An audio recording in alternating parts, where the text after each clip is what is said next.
If we have a victim that has been electrocuted by electricity, the first thing you do is to separate the victim from the electric source.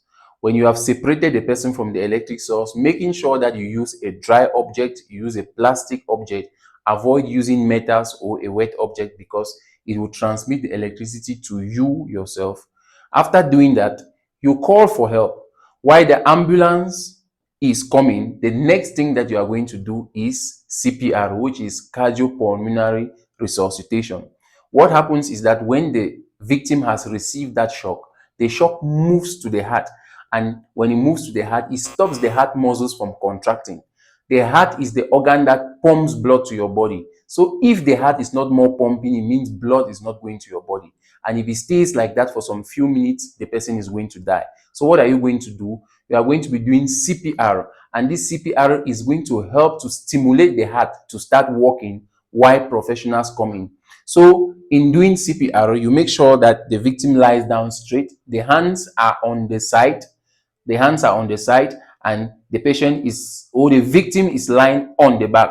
The next thing is that you are going to make sure that your hand is at the mid of the chest and you are going to place your left hand and the right hand above.